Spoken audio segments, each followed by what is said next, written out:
and welcome to week 7 of government as we move through the federal institution known as government. Unit 7, the title is The Modern Federal Bureaucracy. Calm down, I know you're excited now.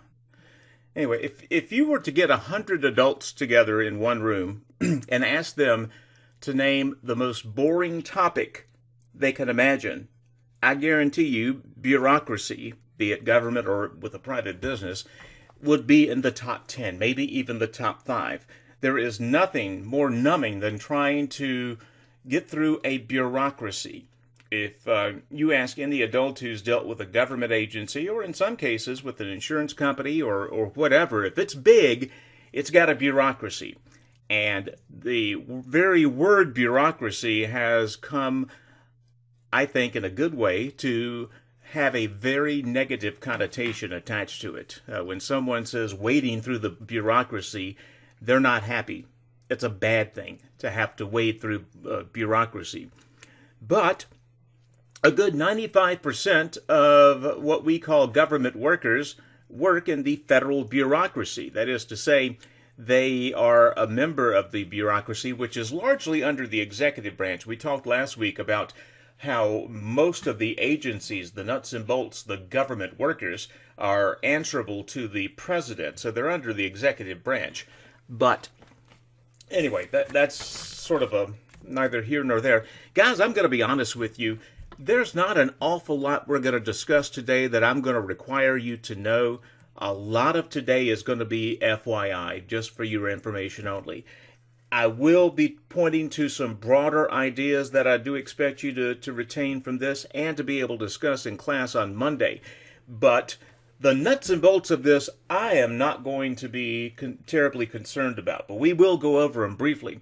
The federal government, of course, contains the world's largest bureaucracy. I thought I'd throw this little video clip from The Incredibles in there to give you an idea of the negative connotation that the very word bureaucracy has. What I can't handle is your customers' inexplicable knowledge of InsureCare's inner workings. They're experts! Experts, Bob! Exploiting every loophole, dodging every obstacle! They're penetrating the bureaucracy! Did I do something illegal?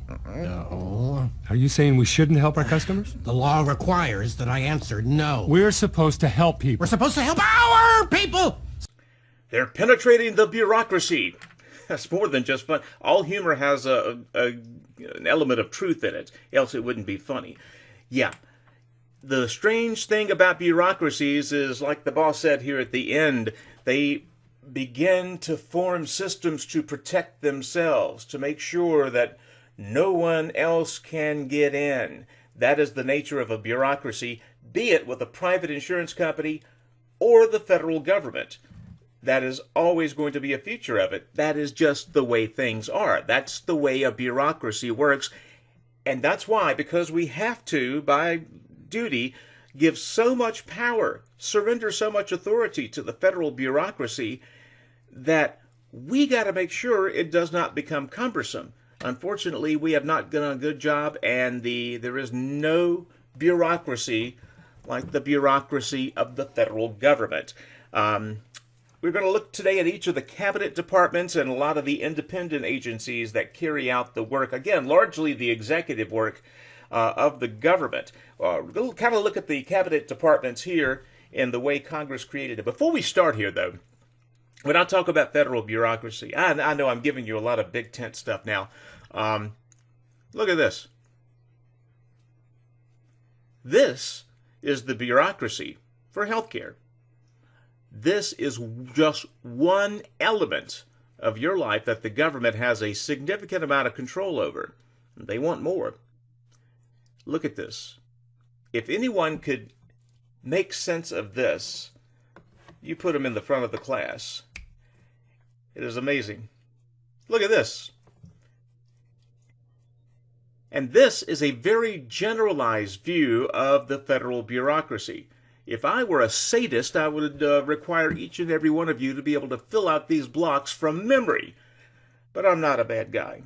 And I realize ultimately that's not what our goal is here, to regurgitate rote information. It's to gain an appreciation maybe we could call it a suspicion of the size of the federal bureaucracy. It is vast.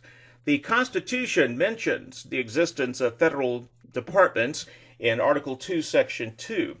Constitution does not use the term cabinet. That became something that developed very quickly from a French term meaning cabinet, meaning to advise, to influence or whatever. And it's just a name that stuck. Matter of fact, Andrew Jackson, who was very much an outlier when he was elected in 1828, he appointed some weirdos to his cabinet positions, and people started calling them the kitchen cabinet. Very derisive nickname. Again, the president is the ultimate one who has the authority over this vast network. We talked last week about how years ago the president pretty much appointed every single person that served in the federal bureaucracy. That doesn't happen anymore. Thankfully, the president doesn't have to do that because the size of the federal bureaucracy now is there's no way anybody could hire all 4.1 million people that we employ. Now, the cabinet departments are, in essence, supposed to carry out the vision of the president, basically run the candy store like he or she wants to. And again, the cabinet departments, their names and their functions are, for the most part, self-explanatory. Again, we will go with them. One of the first to be created was the Department of State. That's basically the United States as a nation. This is the department Congress created to deal with foreign affairs, precisely. The very first Secretary of State, maybe you've heard of him, a fellow named Thomas Jefferson. The Secretary of State has control over all of the embassies that the United States has in countries all over the world. They oversee our relations with other countries. They try to push for peace, obviously. They oversee the work of all of our ambassadors. They negotiate treaties with other countries.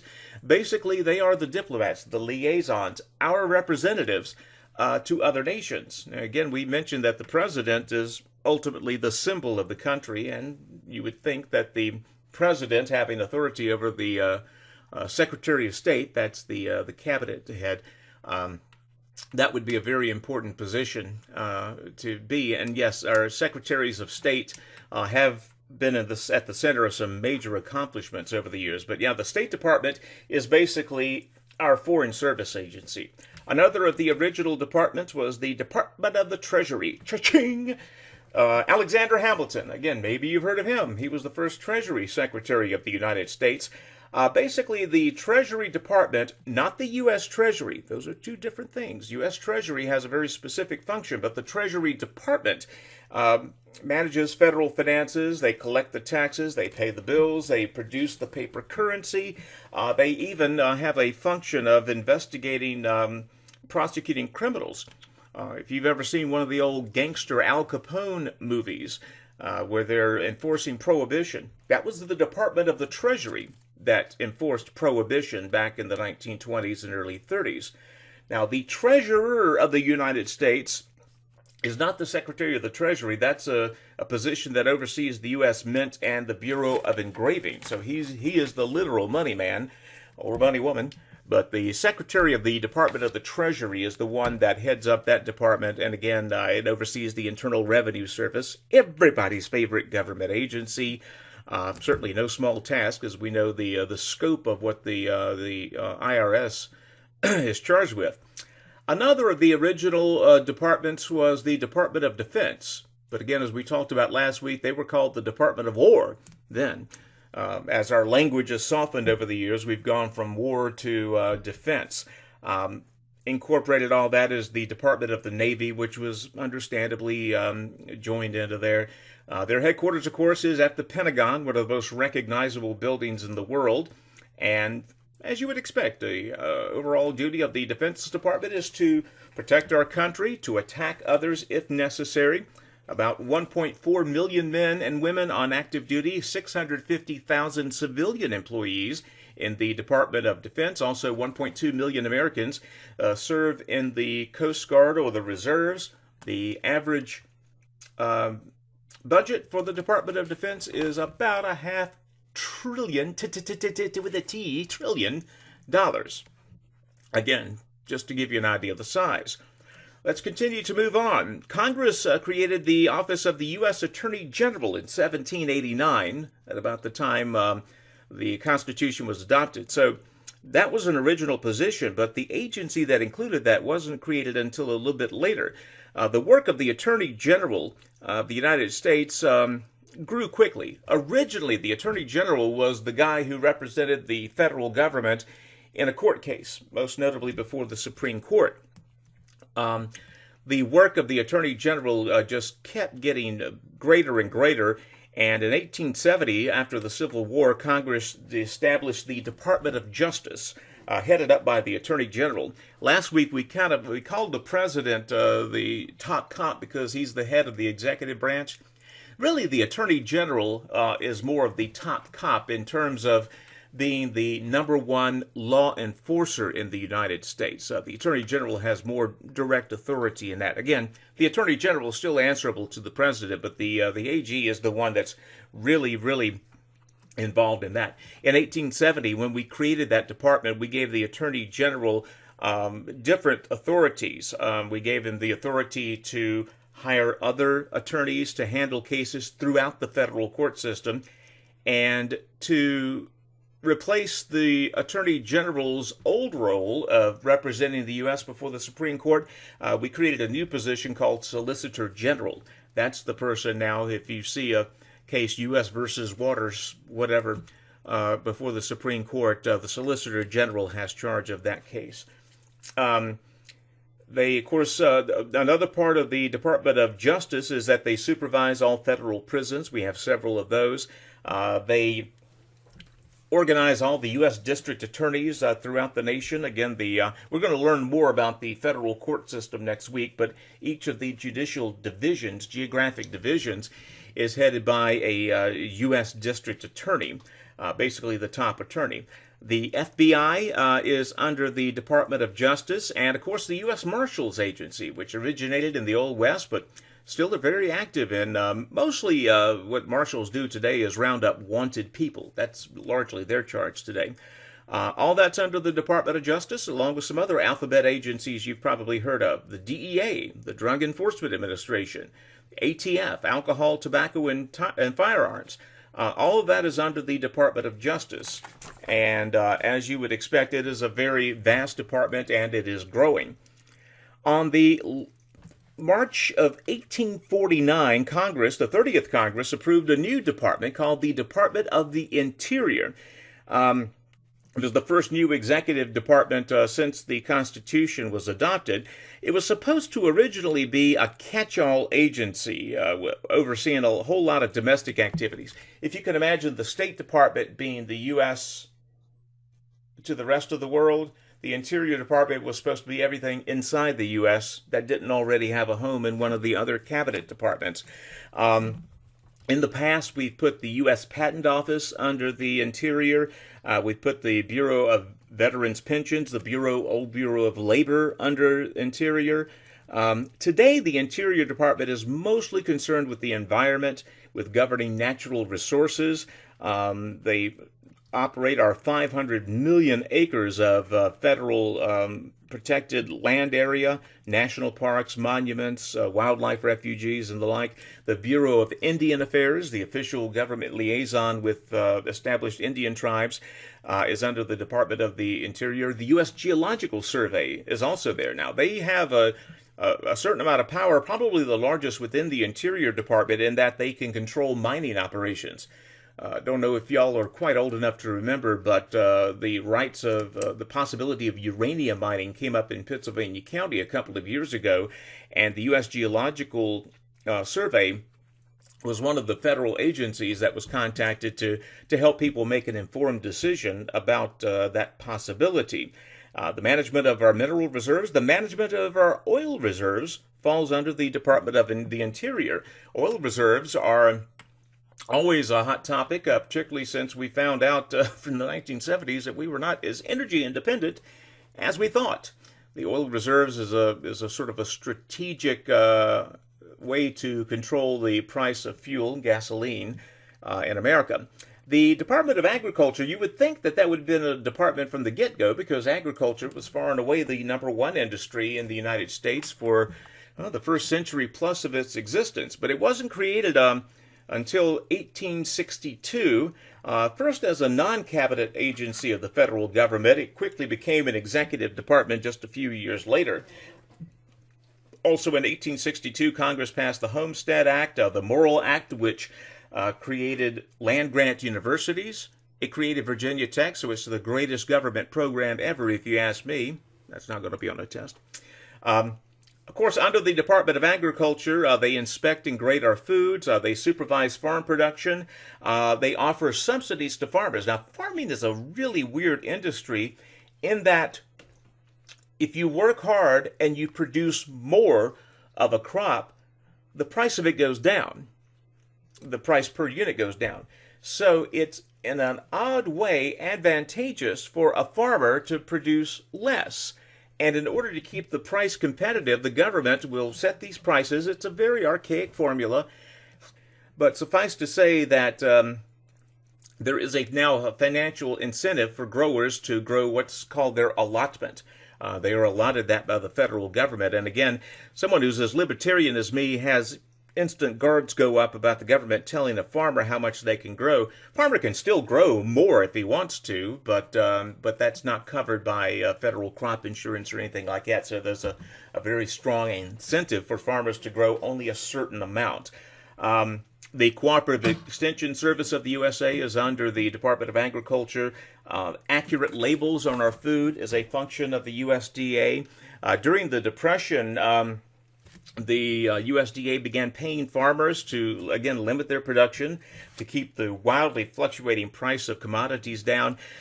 Always a big balancing, a very delicate balancing act involving farmers, the government, and the marketplace. Usually I do not like mixing government and the marketplace. Farming is one area where I will make some allowances, and that just because it is such a weird and unique industry that does not always play by the rules of the free market, much as I like it.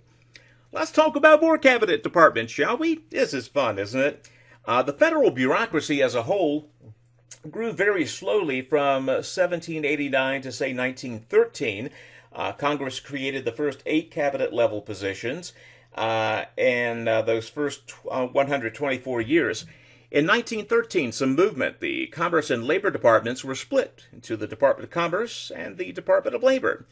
40 years later, Congress established the Department of Health, Education, and Welfare. It was called HUE for so many years. It was established in 1953. But since 1965, Congress created 5 more cabinet departments. Also, Congress established most of what we call the independent federal agencies that we are discussing today. We'll discuss a little bit more later. Department of Commerce reflected the growing influence of industry as opposed to farming. Cities getting bigger, larger and larger factories open up, more and more people employed by the commerce industry rather than the farming industry. Labor unions also started in those early days, and originally they were handled under commerce because, again, labor is a part of production, commerce. Very quickly, though, as management and labor had their disputes, and it's inevitable. That's a struggle as long as the history of man himself. Those who own the means of production and those who help produce through those means. There's always going to be conflict there of some sorts. It's inevitable. Government assumed a role in doing this in trying to play mediator. We'll talk about more on that just in a second. Some of the other duties of the Department of Commerce, they report on the economy. They make sure other countries abide by trade agreements that we have reached. Commerce is the department that handles the national census every 10 years, and so forth. Lots of sub-agencies under Commerce. National Institute of Standards and Technology, that's a constitutional requirement for accurate weights and measures. National Oceanic and Atmospheric Administration, NOAA, the weather forecasters, that's under the Department of Commerce. The Patent and Trademark Office, also under Commerce. When they split off the Department of Labor in 1913 into a separate department, that was a recognition from the government that the idea of labor within the larger issue of commerce was very important and needed its own cabinet department. Basically, the Labor Department protects the rights of American workers. They also offer assistance to military veterans. That falls under that. The Department of Labor also has the charge of enforcing laws under the anti-discrimination statutes that Congress passed, Civil Rights Act, women's rights, and so forth. Disabled workers, such, all that's prosecuted or it's supposed to be upheld by the Department of Labor. Bureau of Labor Statistics, who give us periodic reports on unemployment, that's part of the Department of Labor. Again, that conflict between labor and management, it's always going to exist to some degree. The U.S. government, thankfully, has, for the most part, some exceptions, for the most part, has always tried to play the role of mediator, always trying to get both sides to the table. When we had monopoly-sized industries in the U.S., that is to say, commodities or services that really drove the economy, that were under one umbrella, the railroads, for instance, telegraph wires later, when there was a dispute between management and the union, and that many people walked off, that's going to impact every person in America. So yes, there's a role for federal government to step in and say, guys, let's get to the table. Let's talk. Let's don't strike. Let's talk. And for the most part, the government has done that. They've established a whole new federal agency, the National Labor Relations Board, to govern U.S. policy as it pertains to unions and management, trying to make sure that the government doesn't favor one side more than the other. Both sides have very legitimate gripes and concerns. And that's held up for a while, and that's in the news periodically. The Department of Housing and Urban Development, HUD, was created in the 1960s, a big push at the time by the Johnson administration to battle poverty. They encourage home ownership. And it makes sense. A society with a large percentage of people who own the property on which they live is generally a healthier society from an economic standpoint, and I would say from other standpoints. Under the under HUD, Federal Housing Administration offers government-backed loans to people, first-time home buyers, and they help renters as well. You're hearing a lot of people now starting to get help. If people who 100 years ago the government did not help at all, now all of a sudden we're helping them. It's good if you're receiving the help, but if you're trying to keep federal spending at bay, it's not that good, is it? HUD make sure that landlords are treating property renters in a fair way. Also, HUD is where some of these urban renewal projects start, and so forth. The next department to be created was the Department of Transportation. You will not get an argument from me. Probably the last successful, truly successful government, large-scale government effort outside of war prosecution, was the development of the interstate highway system under President Eisenhower in the 1950s. It laid the groundwork for a physical infrastructure of cars, trucks, and vans and buses, the likes of which the world had never seen before. And we are still building on that infrastructure today, and it has been spectacular success. It has been copied by other countries. Very simplistic in its origin. We just wanted to make sure that there was a decent road connecting most every part of the United States. Danville, oddly enough, is one of the largest cities not supported by an interstate. There's one in Greensboro. Next closest is Durham, Roanoke. That's it. Probably the largest city in the U.S. without direct access to an interstate is Lynchburg. We're kind of in a dead zone, but you can see where the backbone, the infrastructure backbone that the interstate system created was crucial. The Department of Transportation also has oversights of roads, bridges, rail lines. Also under the transportation is the Federal Aviation Administration, National Transportation Safety Board, etc. Federal road construction projects are now commonplace. Now again, think about this. The Constitution does not mention the federal government having the authority to undertake transportation projects. Remember that amendment I love so well, Amendment 10? Any power not expressly given to the federal government is what? Left for the states. This is one of the places where, even though there is no stated federal authority for transportation, it's something that we have largely turned over to the federal government. Yeah, there's still, state transportation departments who have an awful lot of authority on highways within their states. But again, the interstate highway system and all of that is a federal function.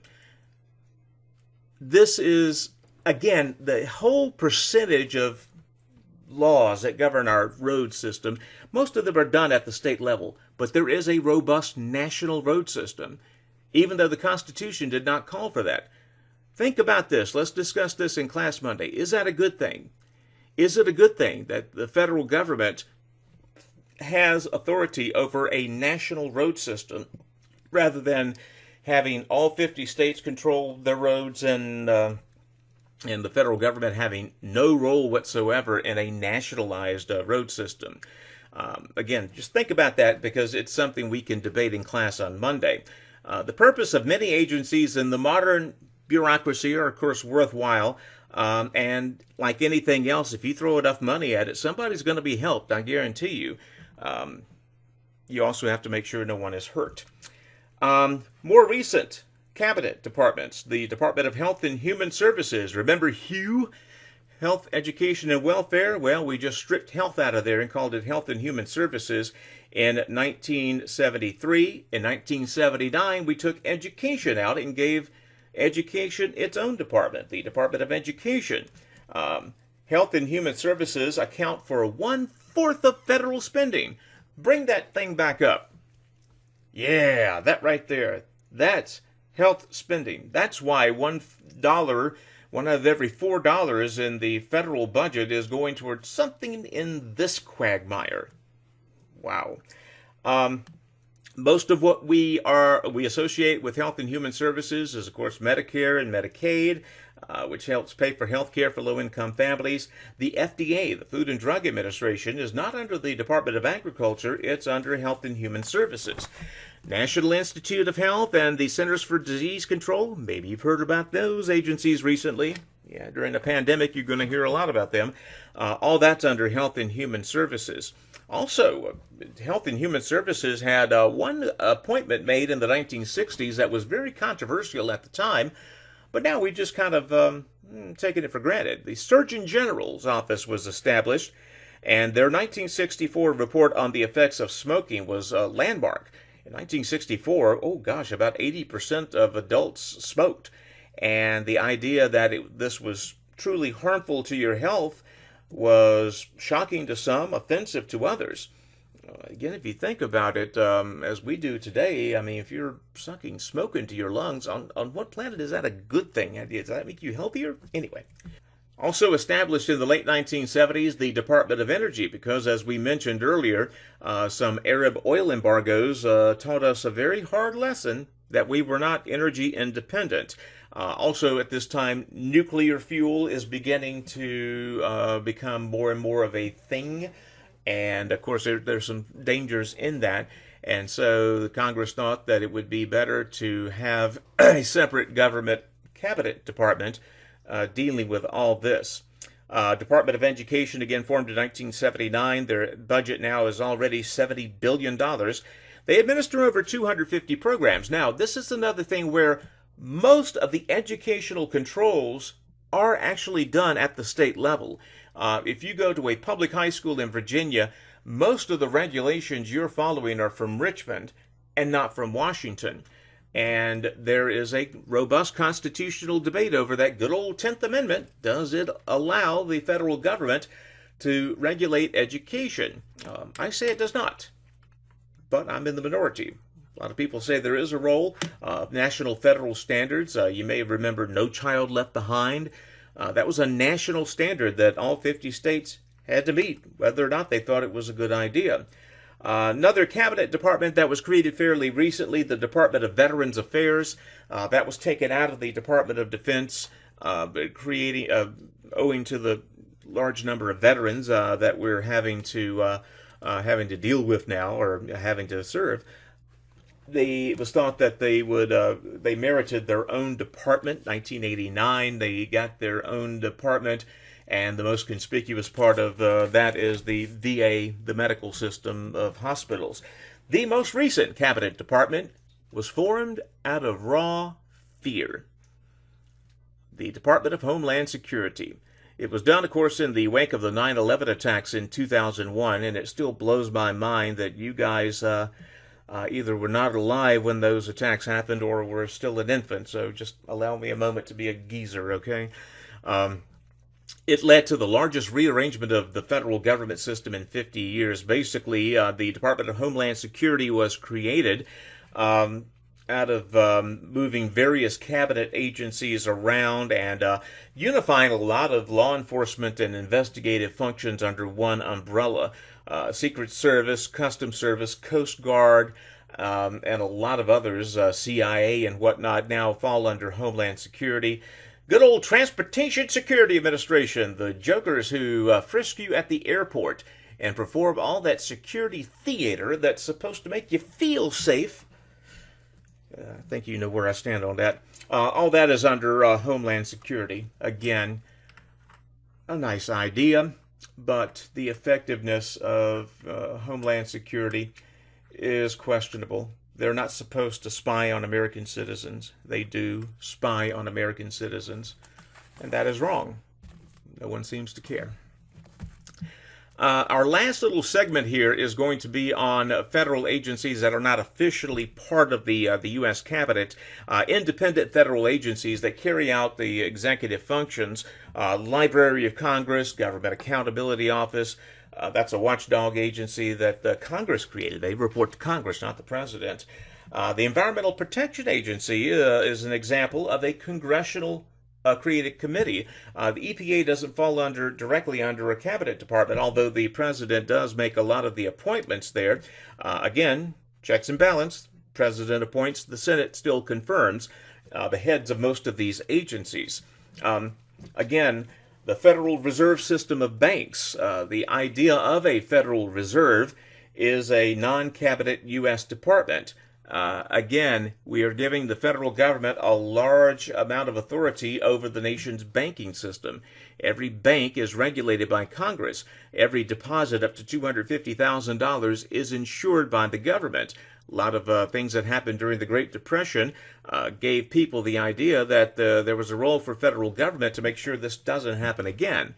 Well, it's happened again, but hopefully we've had a system in place in the 2008 recession that softened the blow, and certainly when you compare it to the 1930s, it almost certainly did. Small Business Administration is the one you hear about when there's a flood or a national disaster. They're the one that directs the loan programs.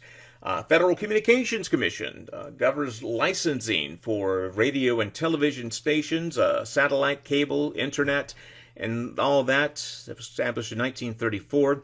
The Federal Election Commission was formed in 1975 to enforce the rules that the laws that Congress passed dealing with our elections. Still, this is another function where most of the governance of an election is done at the state level, because most elections are at the state level. The only national election, if you think about it, is for president. That's the only one where people in more than one state vote. Again, states still have most of the authority when it comes to elections, but there is a national function as well. We mentioned the Environmental Protection Agency, Consumer Product Safety Commission, self-explanatory. Equal Employment Opportunity Commission was created to enforce a lot of the laws that Congress passed in the mid-60s against discrimination. National Labor Relations Act, again, we talked earlier about the battle between labor and management. This was one that set national policy. Suffice to say that regulations that federal agencies create carry the weight of law. Which branch of government is supposed to create law? The legislative branch, Congress, the House and Senate. But these federal agencies are able to create regulations that have the force of law. If the head of the EPA issues a regulation governing the amount of soda pipe you can have in your creek in the backyard, that's just an example, then that is essentially a new federal law, even though Congress did not approve it. If you break that regulation, it is the same as breaking a law. You will be fined and prosecuted and punished. Even though the head of the EPA is not a member of the legislative branch. You didn't vote for him. Nobody voted for him. President appointed them. Is that right? Is it right that someone who was not appointed or voted on by the people has the de facto authority to create law? Think about that. We'll discuss that in class Monday, and that, of course, is sort of at the heart of a lot of what we talk about when we talk about the bureaucracy. The bureaucracy is not elected. They don't have to go before the voters every 2 years, 4 years, 6 years. They're there. Yeah, the president appoints a few of the positions, obviously, the cabinet secretaries and so forth. But most of the people in a bureaucracy are not voted on or even appointed by the president. Should they have the ability to assume a lawmaking function? Think about that. A couple of other agencies we'll mention just in passing. The Social Security Administration administers our Social Security programs, and because that's grown, you would expect that that's a very big budget item. NASA, created in 1958 to govern U.S. space exploration efforts. Central Intelligence Agency, created in 1947. Again, the law forbids the CIA from spying on American citizens, but they do anyway. No one seems to care. There are some other agencies, Selective Service System, when we had a draft in place that oversaw the draft into the military. Lots of semi-private corporations operate under the government's umbrella. They have a lot of the characteristics of a private industry, a lot of autonomy, but they are still essentially government agencies. Tennessee Valley Authority, the system of dams in the South that creates power for a lot of very rural areas. That's a quasi-public function. The post office, probably the most conspicuous example of a quasi-federal agency. Yeah, it's government, but it's not. Amtrak is probably the biggest or most conspicuous example outside the post office of a quasi-federal agency that's ultimately answerable to the government, but does have private, some things that make you think are private business. Not going to get too much into that. Like I said, I'm not going to need for you to remember an awful lot of detail here. I mean, some, obvious. I mean, if you think about it, if it's an agricultural issue, it's going to fall under the Department of Agriculture. If it has to do with commerce, it's going to fall under commerce, etc. Not a lot of earth-shattering things there, but I do want you to keep this in mind.